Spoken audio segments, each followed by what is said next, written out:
Welcome.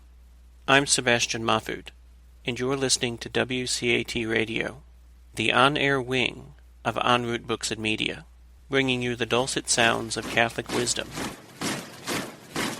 This is Cynthia Toolin-Wilson. I am the host of Author to Author, and I'm here with my friend, Dr. Ronda Chervin. We're going to talk about her book, Voyage to Insight. Hi, Rhonda. How are you? Oh, very good. Thank you very much, Cynthia. I was very impressed with this book, Rhonda. I thought that it really is, my initial thought was that it is a book for people who are seeking or people who are getting to, trying to get to know their inner life better. The subtitle of the book is Voyage to Insight. Finding your own personal philosophy of life. That was the original subtitle. This is a second edition published by En Route Books. And I wrote this book in the early 70s, actually, 1970s. And I wrote it with people used to call themselves seekers. And these were people who weren't in any particular system of belief, but were looking for truth. And I thought that if I could present the best ideas on both sides of many issues that are part of a person's philosophy of life, such as what is truth, where can I find happiness, what is shipwreck in life, and so on and so forth, I thought if I could find quotes on both sides of these issues, or many sides of these issues from all over the great minds of all time, that this would be a way of bringing people from the state of seeking eventually to seeing that the truth which we believe as Catholic philosophers and Catholics in general is much stronger than the opposite. So that was the purpose of writing the book. And I wrote it with a woman who I met at a conference I was giving, and she was a PhD in education who was a Unitarian seeker. So she was an education PhD, and she went through to improve it in terms of making it even more balanced, perhaps, let's say. In any case, she was very impressed by it. But, however, as it happened, it probably did reach some seekers who were students, but as it happened, what I used it most for was an introduction to philosophy textbook. And the students loved it. So I used it for a good, 40 years. When I read it, I thought that it would be more of a self-help book, so I'm kind of surprised that it is more of an intro to philosophy book. But I could see... No, it actually is a self-help book. It's interactive with places for people to put in their things. And I would suppose for listeners to a Catholic station, this would be a fantastic book to give to people who are speakers, that wouldn't be so heavily presupposing all sorts of Catholic truths which they don't believe yet. Right, I agree. And I like the format of it. You start with fitting out the ship and, who's going to be the captain and, who else is on board. And, at the very end, it's more that you've finally gotten to an island and what have you learned that you would want that island to be like? So it really is kind of helping people, I think, find themselves, find their spiritual self, and project forward what they would want to do with that. Yes, I found that the analogy to a sea voyage, it's called Voyage to Insight, that made it very attractive to people. Sometimes philosophical language is very abstract sounding, like words like synthesis and so forth, whereas talking about navigating in life, and you're going to navigate with logic, with the wisdom of experience, with intuition, with faith or trust, or all of them, those kind of things are very easy to understand the way I present them. Yes, I agree. So, did you want to go through chapter by chapter? Well, yes. What I did is I picked out things that that students particularly liked or readers particularly liked. And so the opening chapter is fitting out the ship. So you're going to make a voyage and you're fitting out the ship. And fitting out the ship, the idea was that you would realize that you have to see, if you're a seeker, that you have to have some sense of motion, that it's possible that some truths that you had thought were truths, you learned were not true. So if you thought, for instance, that every policeman is a very good guy, somewhere along the line you might have realized that some policemen are not so good. Or if you thought so forth, so you're in motion. And so I have this wonderful quote there from Milton, John Milton, who was the great English poet in the 17th century. Yes. Truth is compared in Scripture to a streaming fountain. If her waters flow not in a perpetual progression, they sicken into a muddy pool of conformity and tradition. So Milton's idea is you don't want to just think something because everybody else thinks so or because your parents thought so. Even if it turns out to be the real truth, at some point you have to embrace that truth yourself, as in nowadays in the sacrament of confirmation in the Catholic Church. People who are baptized as infants are supposed to make this religion their own. They study it older age, and then they decide, I want to live by this faith, see? Right. That's good. So the analogy to a ship voyage certainly makes sense. A little further in that same chapter, you have the ideas to be jettisoned. Yes, and that the students found very interesting to try to see. I asked them, you see, they would share this in class and also write about it, to share what ideas of other members of your family or your closest friends seem very questionable to you. So I imagine you, for instance, Cynthia, that as you grew up, certain ideas held by your family you changed your mind about, right? Oh, absolutely, yes. Such as? Yes. For instance, that all Democrats are good. Okay. Yes, often these could be political ideas. Even more significant was something I had them do, which I got wonderful, wonderful responses to, which is called Deepest Truths, to try to see, at this point now, what would you consider your deepest truth, and how is it related to some peak experience? And I wrote one about beauty as truth, and someone else wrote one on pain is my teacher, about the death of his son when he was still young, and how he came to get through that. See?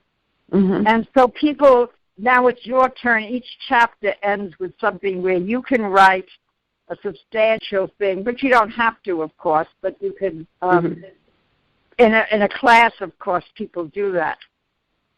Right. But even if you want to progress through the book and make interior progress, you need to be able to do that as you go through.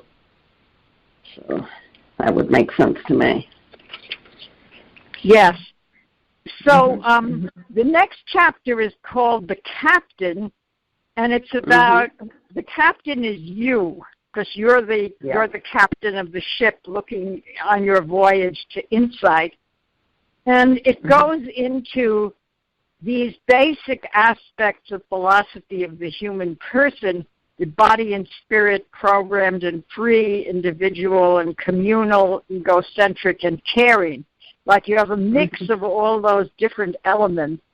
And then I have specific ideas of people that go all the way from Darwin and Karl Marx to other people, other people with a better philosophy of life, see, like Thomas Aquinas, see.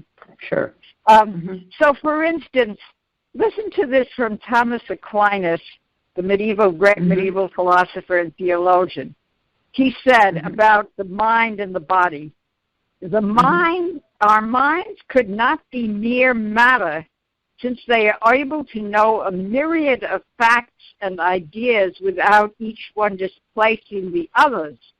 If ideas took up space, how soon our brains would be too full to take in any more. Yes. So that's a very, very interesting way of putting it, you know.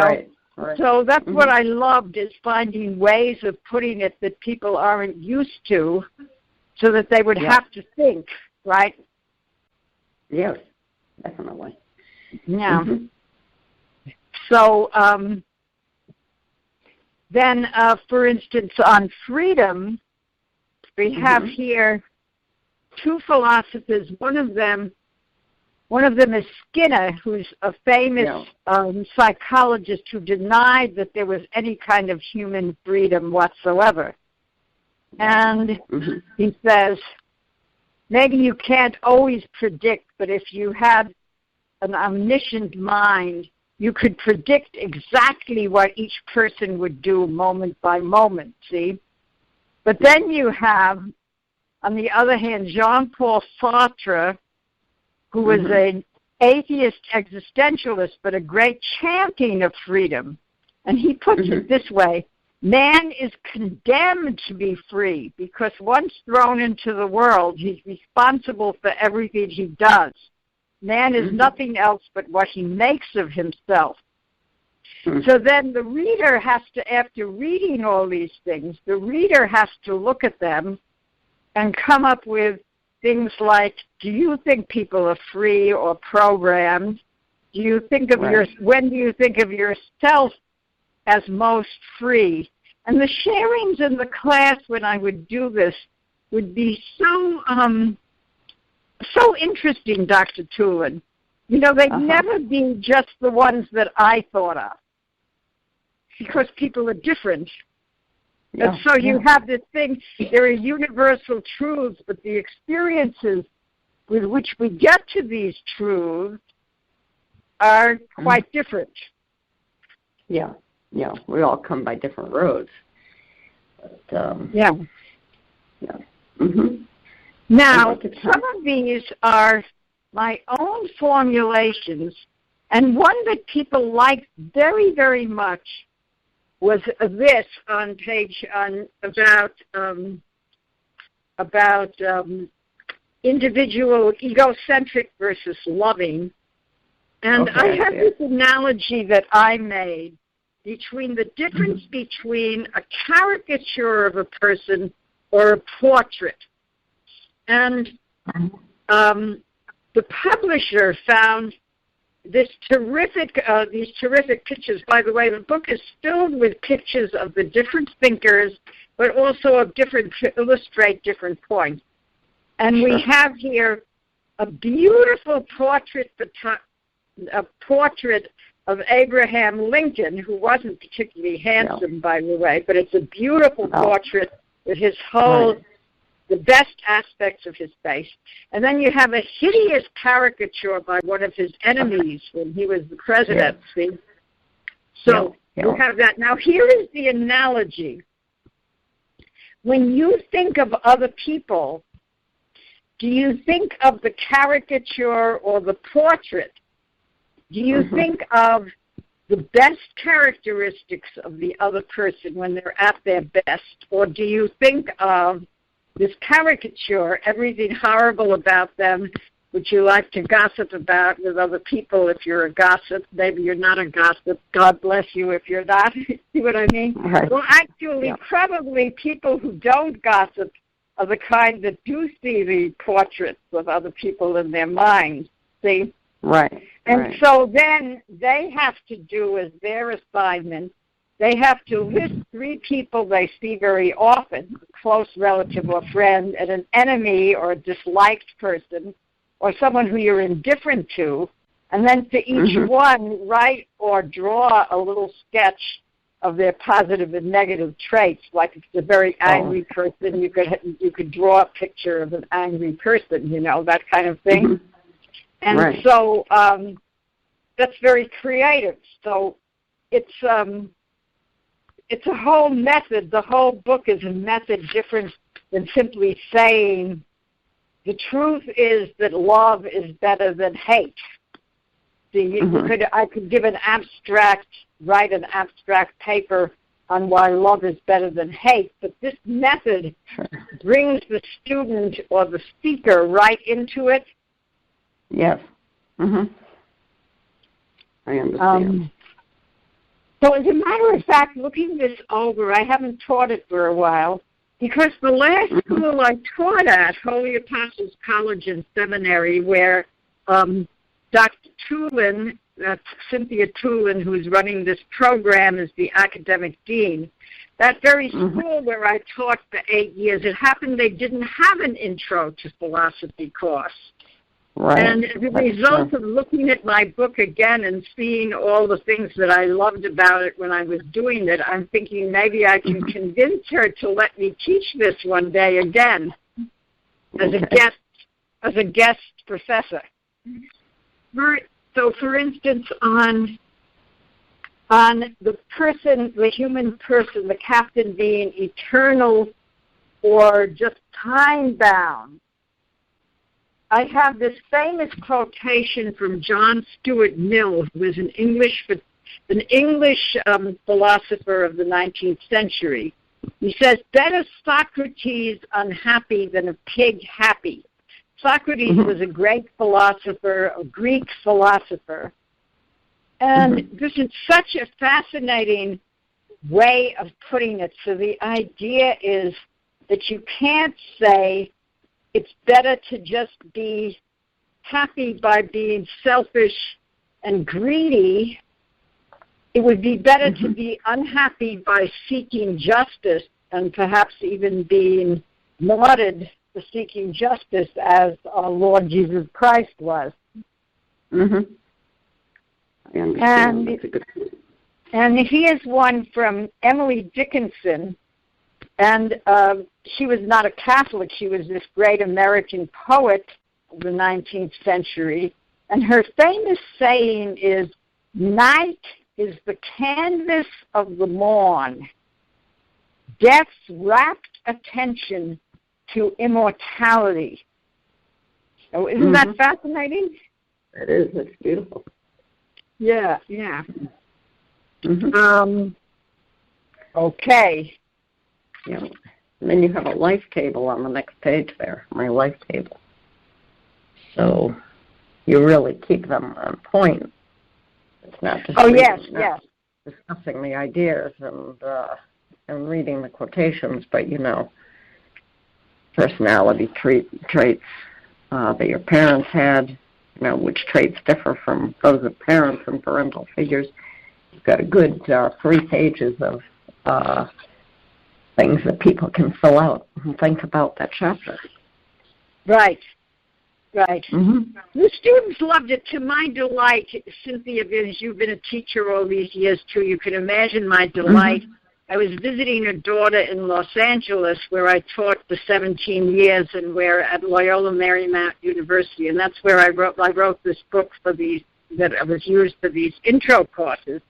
So 20 years later, I meet an old student in the supermarket, and he says, "I still have your book, Voyage to Insight. I kept all my answers as this wonderful souvenir that I could look at and show to my kids." That's great. It was just wonderful. It was just wonderful. Yes. So the next chapter is navigating. Yes. And I use this as a analogy to how your mind is the navigator seeking truth, and how some people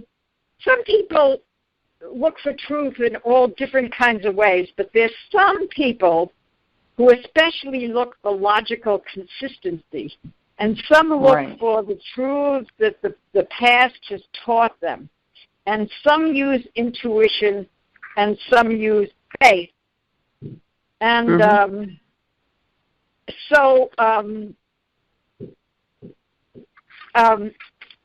I think it's interesting to do that. So I go through each type of way of thinking and explain it to them with very concrete examples from daily life. So, for instance, on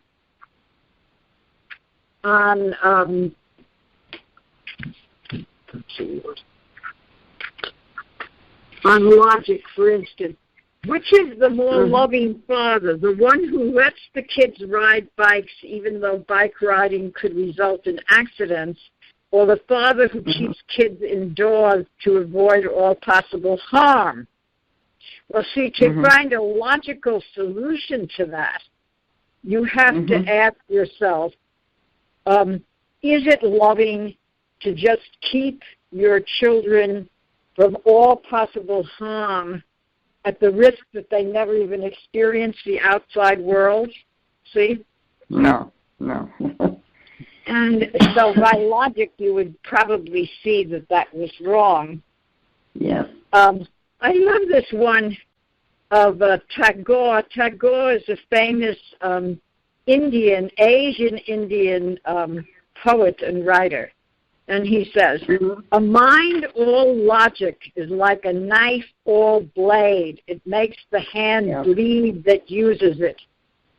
So, I mean, imagine if you use logic to try to decide if you should marry this person or that person. So you said to one of the people you were considering, okay, here are the 10 things that I hate about you. Here are the 10 things that I love about you.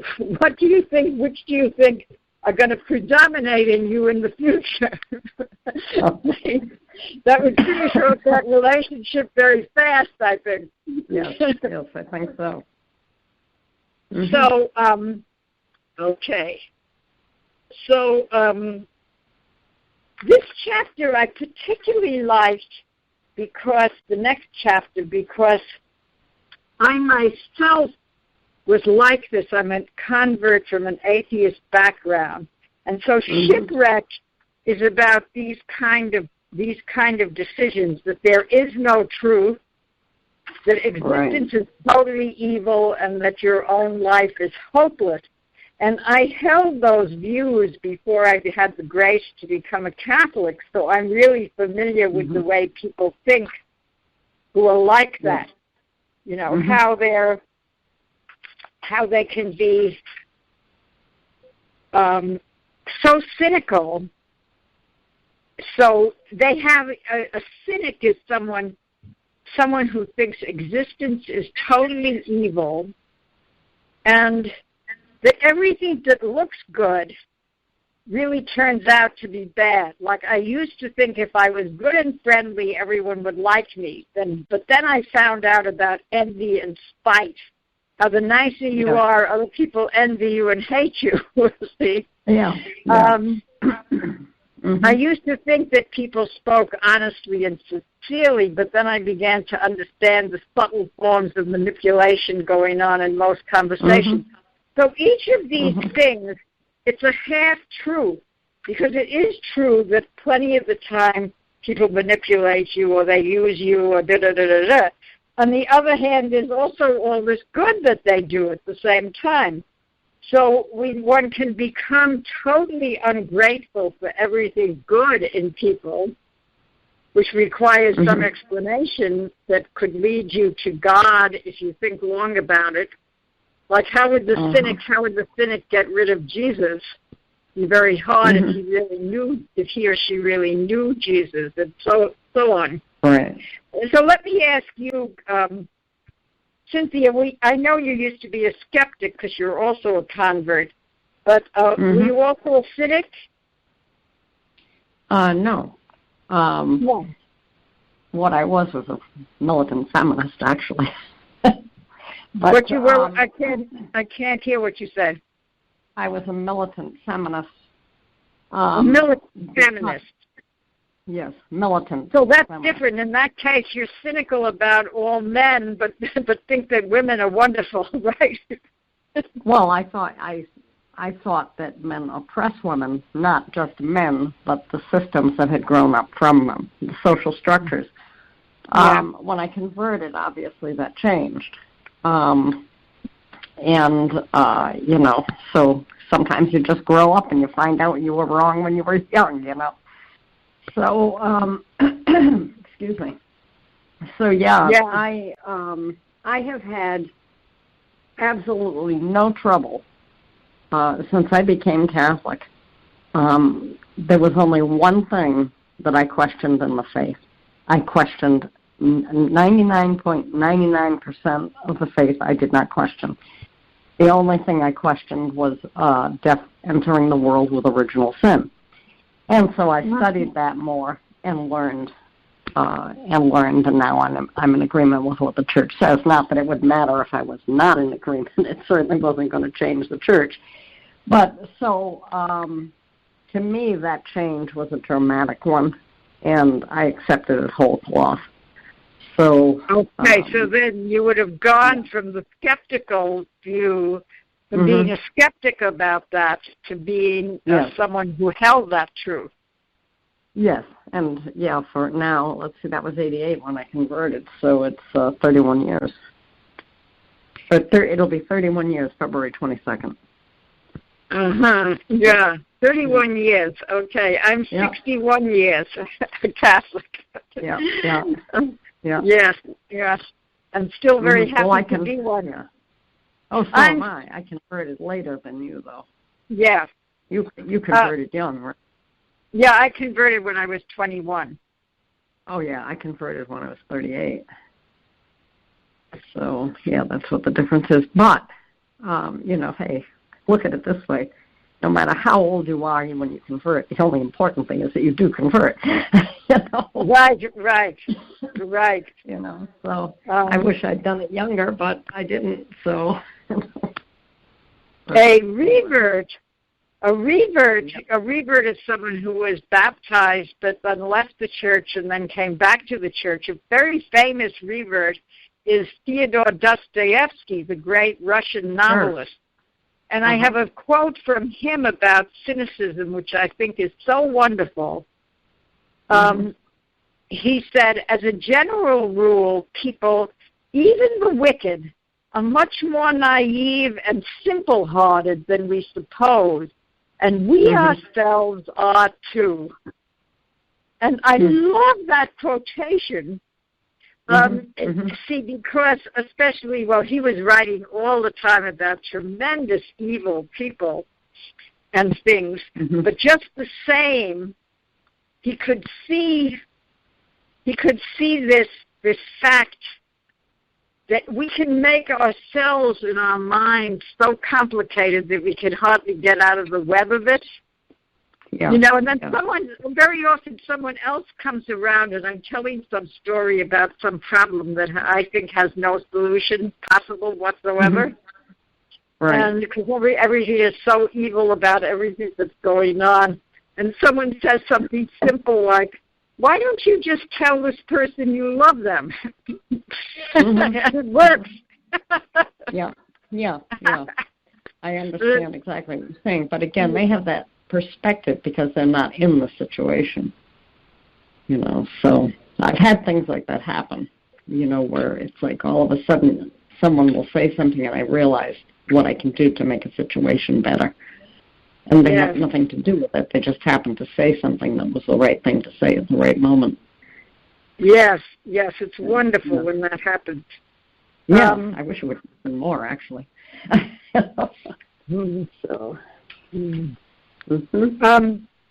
have a long chapter called The Sun, the Star, and Lighthouses.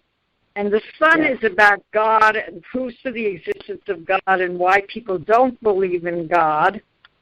And that's very key and even more useful now because at the time that I wrote this, in the United States, maybe a fifth of the people were atheists, but by this time probably a third of people are atheists. Yeah. So it would be very good to give to them. It has very, very wonderful, after talking about all the reasons why someone doesn't want to believe, all the reasons of how you can prove God's existence, and this very, very valuable chapter. One that they all loved was a chapter called The Isles of Enchantment. And the Isles of Enchantment are beauty, love, and mysticism. Yes. And many people think that beauty is just subjective. There's nothing objective about beauty. And this has many thoughts about that. Like one of them is, how could you ever have signs on the freeway, beauty spot, stop here? Right. If people thought beauty was just subjective. Right. So I love to find like juicy little funny examples like that belie something abstract that sounds right, Yep. That's because you're a good teacher. Yeah, I guess so. Yeah, In that one about beauty, I have a lot of poems. I happened to come upon a book of these haikus. Those are Asian poems, Japanese poems, that are very, very short. They're just one short image, and I love them. And this one I particularly liked, by a poet called Issa, I-S-S-A, from the 19th century. Oh, it begins, oh, do not swat them. Unhappy flies forever wringing their thin hands. Isn't that a gorgeous image? That is. I'll repeat it. Oh, do not swat them. Unhappy flies forever wringing their thin hands. So much of beauty has this surprise element. I mean, you would never for a minute think you could say anything interesting about flies. At least I wouldn't. Right. I wouldn't either. I bet because Dr. Cynthia Toolin, is also a writer of fiction, and she's very big into imagery and what an image can do. So someday I will be interviewing her on her show when those books are published, right? I hope so. That would be nice. If I'm still alive, of course. So then there's a chapter on love, romantic love, and what's good about it and what can be negative about it if it becomes like such a passion that you're ready to kill people if someone doesn't love you back, and all sorts of pluses and minuses. And then the last big part is called the Utopian Island, and this is where you go on this voyage. You arrive at this island with no one on it, and then you have to figure out how you want this island to be, and in the process, we get into ethics and social philosophy. So the readers have to figure out in little groups. So I would put them into groups, and they had to figure out, okay, on my island, what's the key value? Is it freedom or tolerance or kindness, and so on and so forth? And I found wonderful quotations for this, for instance, from the Jewish Talmud. The highest wisdom is kindness. Now, I would never think of such a thing. So it's one of the main aspects of the book is making it possible for you to get a new thought. So you don't, particularly if some of you who listen to these programs are older people, and I find older people at a certain point we tend to think, I know everything I'm going to know, and the next big thing is death and hopefully immortality, but nothing on earth is that I'm going to learn anything new, and that's not necessary. God might want to teach you all kinds of things, especially when you have a lot of time to read and think. Exactly, yes. So, Cynthia, could you tell them how they can get hold of this wonderful book, Voyage to Insight by Ronda Chervin and Lois Janis, but you don't need to have the whole last names? Yeah, so that's easy. If you go to Amazon and just put in Voyage to Insight, it will take you to it right away. Now, if you actually buy this book and you want to work it through and actually think about answers and write about them, you could email me and at my name, chervinronda@gmail.com. That's the author, Ronda Chervin. chervinronda@gmail.com, and we can dialogue back and forth. Why not? And that's CHERVINRONDA. So Rhonda does not spell her name with an H. It's just Chervin Ronda. So this is really a very interesting book. When I was younger, I did a self-help kind of creative book. It was called The Artist Way. Do you remember that when it was popular?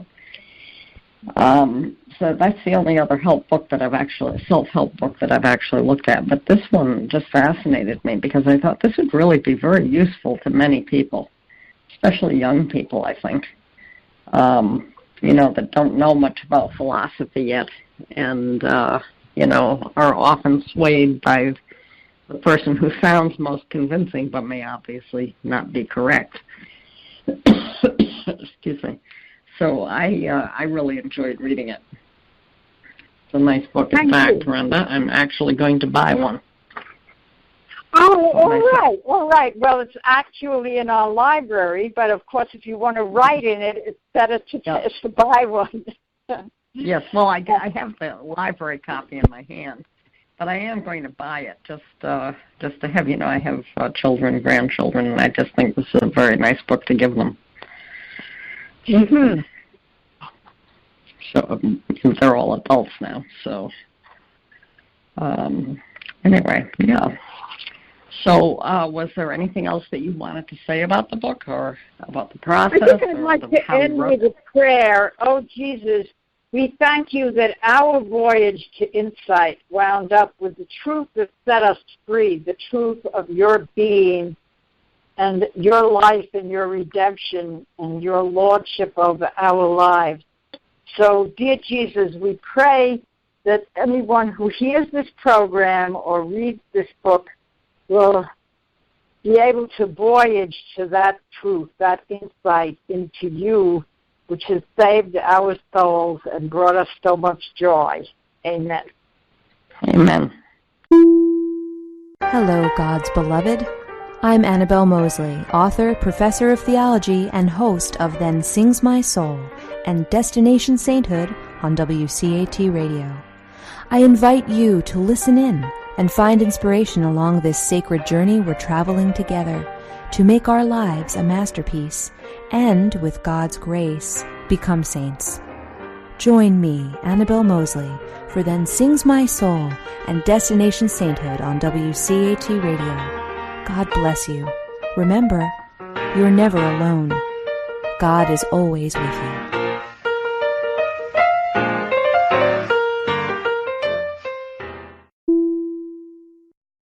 We hope you enjoyed the program and will join us back for another show on WCAT Radio.